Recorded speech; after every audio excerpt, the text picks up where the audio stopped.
Hello po, good evening. Ito nakahiga na pero naboboard ako. Red dress kasi panay contact ng chat ko. Baka biglang lumabas si baby. Bigla ko naisip po yung issue ng Brilliant about sa FDA issue. Mga parang ilang buwan na or last year pa yon yung napatulfo pa sila kasi gawa ng FDA. Sobrang daming ng bash, sobrang daming nagtulik sa Brilliant.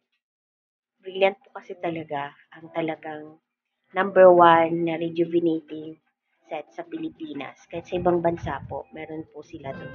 Talaga pong sikat kasi, kaya marami pong pumato sa issue na yon.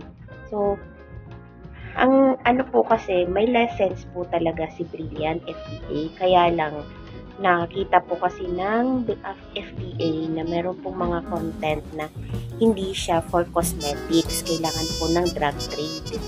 So, ang registration po ng Brilliant Skin ay cosmetics. Sa ngayon po, matagal-tagal na din, agad naman na ayos ng CEO ni Ma'am Glenda yung about sa issue. So, na-fix naman po nila.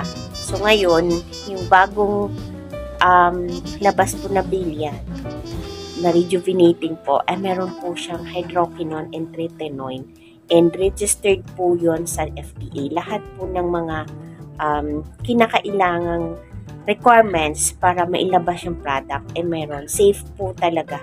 Dumaan po siya sa tamang proseso. Sa ngayon, meron po ulit ilalabas na wala ulit siyang hydroquinone and tretinoin. So, parang old formula siya. Ganon yung ilalabas. Yun lang, kinaklarify ko lang po. Kasi may mga nagsasabi pa rin po na hindi pasado. Yung issue nung nakarabi na balik na hindi pasado sa FDA.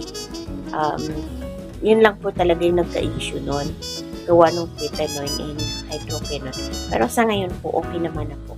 Saka kung makikita nyo po sa bagong packaging, pakita ko po sa pictures na insert ko, ay nasa packaging na po nila yung nakasulat yung tretinoin and hydroquinone. I-insert ko din po yung FDA registration certificate nila para mas maging kampante po yung lahat. Thank you!